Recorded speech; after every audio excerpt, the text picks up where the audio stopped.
Don't tell me you invited him to the wedding. A whisper turned to shock when 12 Marines in full uniform saluted the bride on courageous voices.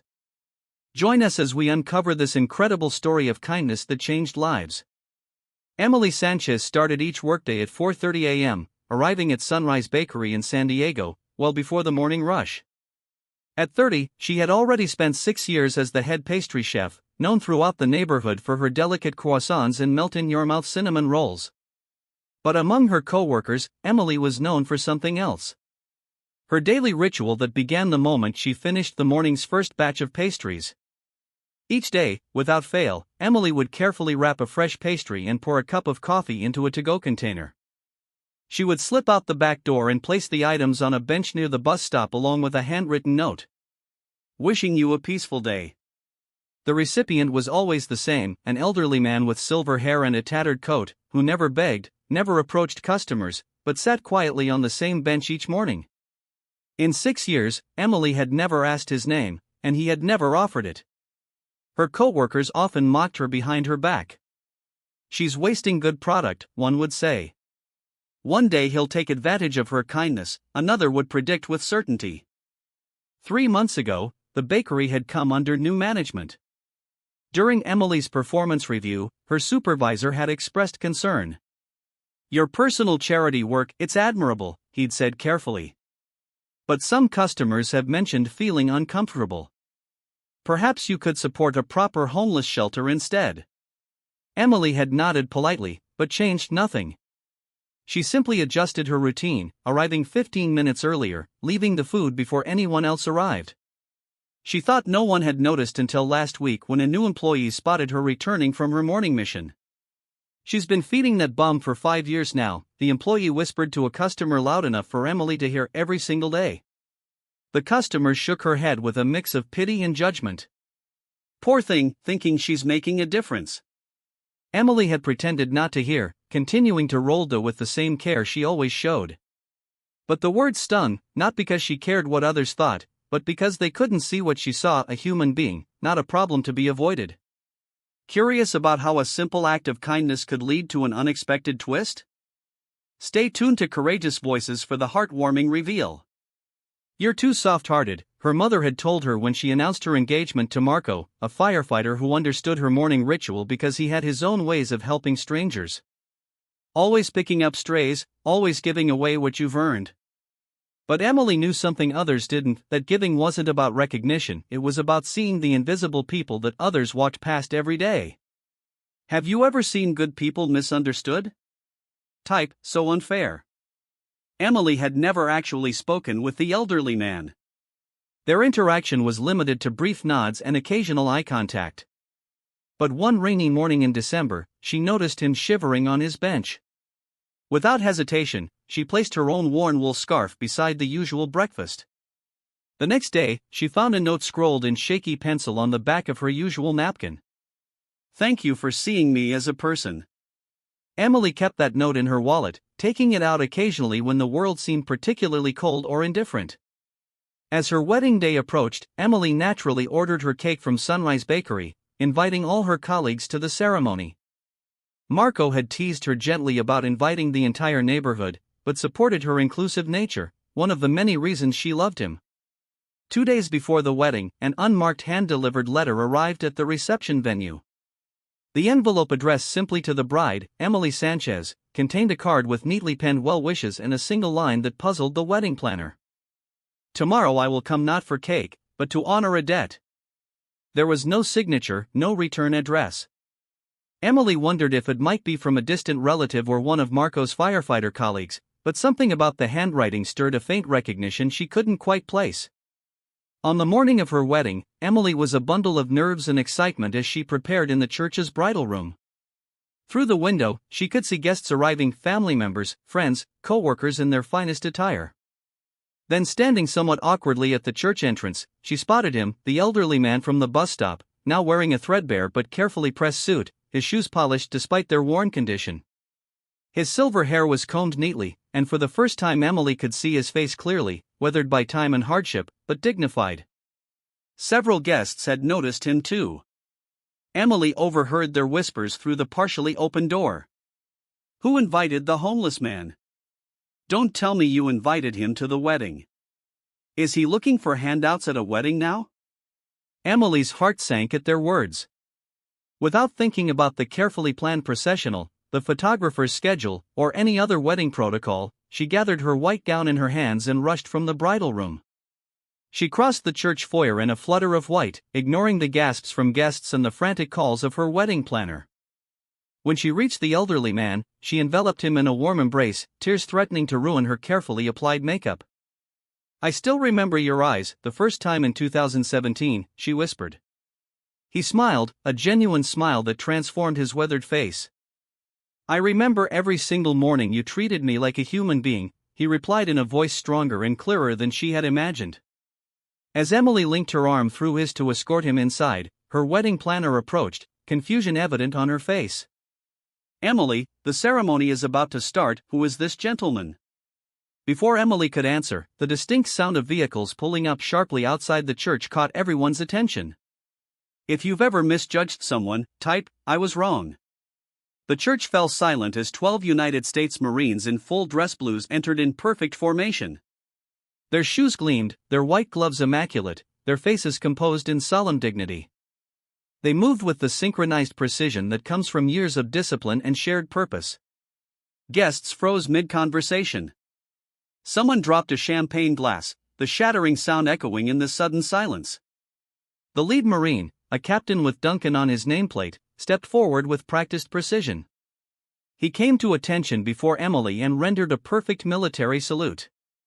On behalf of Alpha Company, 3rd Battalion, 5th Marines, he announced, his voice carrying throughout the church, "We are here to honor the woman who silently sustained a hero for 6 years." Emily stood stunned, her hand still holding the elderly man's arm. Confused murmurs rippled through the wedding guests. Captain Duncan turned slightly, gesturing toward the elderly man at Emily's side. "This is Sergeant Victor Hale, a Marine who saved 9 lives during an ambush in Fallujah in 2004. After losing his entire family to a car accident in 2016, he chose to disappear from society, never once using his military benefits or revealing his identity." The revelation sent shock waves through the gathering. Guests who had been whispering just moments before now stared in disbelief. Another Marine stepped forward, presenting Emily with a shadow box containing a medal and a faded photograph. The image showed a younger Victor Hale carrying a blood-covered Marine through what appeared to be a war-torn street, and in the background, unmistakably, was a younger version of Captain Duncan. "Sergeant Hale carried me 4 blocks under enemy fire after I took shrapnel to both legs," Duncan explained, his voice steady but emotional. "He returned for 8 more Marines that day despite being wounded himself. His actions earned him the Silver Star, which he never claimed." Duncan bowed his head slightly before continuing. "If not for him, I wouldn't be standing here today. And if not for you, Ms. Sanchez, he might not have survived to see this day." Emily's makeup was beyond saving now, as tears flowed freely down her cheeks. "I never knew," she whispered, looking at Victor with new understanding. "That was the point," Victor replied gently. "I didn't want to be thanked for doing my duty. After losing my wife and daughter, I couldn't bear to be around people who saw me as a hero when I couldn't even save my own family." He paused, emotion briefly overcoming his composure. "But you never asked who I was. You never demanded my story. You just fed me, saw me, left notes that gave me a reason to wake up each morning." The Marines had arranged themselves in a formal line, creating an honor guard that extended from the church entrance to the altar. Captain Duncan addressed the gathered guests. Ms. Sanchez never knew she was helping a decorated war hero. She simply helped a human being in need day after day, year after year, without recognition or reward. His gaze swept across the room, lingering on those who had been whispering just minutes earlier. "In the Corps, we have a saying, never leave a Marine behind." Emily Sanchez, who never served a day in uniform, understood this principle better than many who wear the uniform.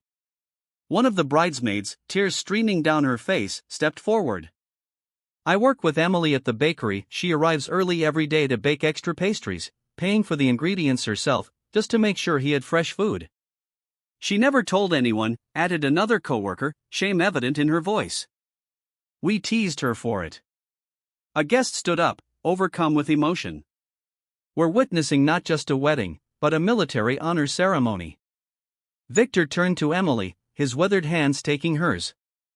I came today to give you the only gift I have left, my presence, my truth, and my gratitude. I knew you were getting married because I overheard you mentioning it to a customer. I hope you don't mind that I contacted some old friends. Emily smiled through her tears. This is the most beautiful wedding gift imaginable. Marco, the groom, who had been watching this unfold with amazement, finally approached, extending his hand to Victor.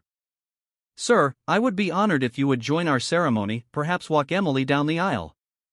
If you've ever received something enormous from a small action, type, I owe a debt. Following their honeymoon, Emily didn't return to the bakery. Instead, she and Marco used their wedding gift money to start a small program called The Quiet Table, a breakfast service for homeless veterans in their neighborhood. There were no photographers documenting their work, no press releases announcing their mission, just a simple wooden sign with carved letters: feeding one person feeds an entire life that might otherwise be forgotten. Victor Hale didn't appear at the quiet table after the wedding, but each month Emily would receive a postcard from different locations around the country, each bearing the same message: every breakfast is a salute. Thank you, Emily. Captain Duncan had explained that Victor was finally using his VA benefits to receive proper medical care and trauma counseling. The Marines had helped him secure housing and reconnect with the military community he had abandoned years ago. On the first anniversary of their wedding, Emily and Marco arrived at the quiet table to find the 12 Marines waiting for them, this time in civilian clothes, each holding a single flower. We'll be taking shifts volunteering here, Captain Duncan announced. This honor isn't one we'll allow to be forgotten. What had begun as one woman's daily act of kindness had grown into something much larger.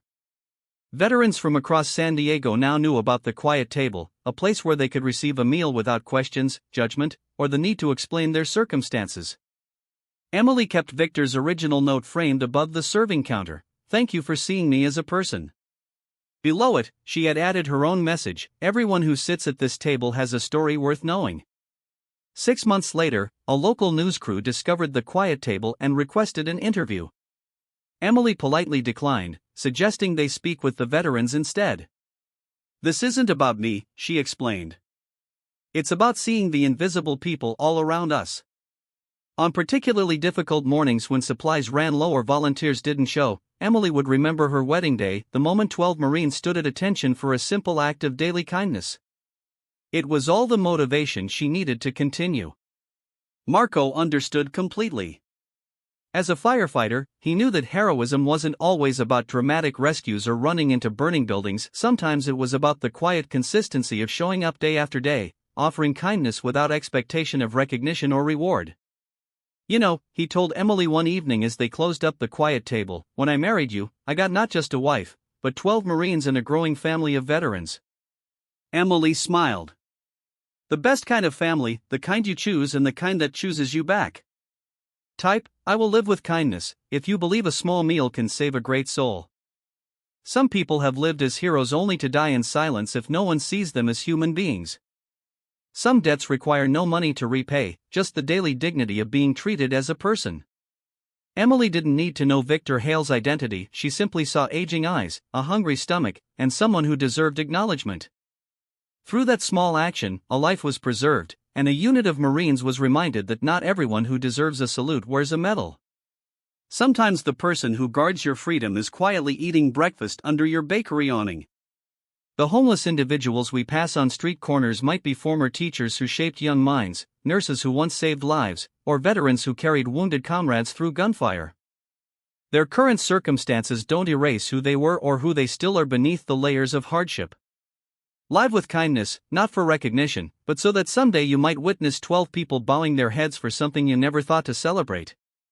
In a world obsessed with grand gestures and viral fame, remember that true heroism often lives in the smallest acts of consistent compassion delivered without an audience. HC Stories, because the greatest heroes often eat alone.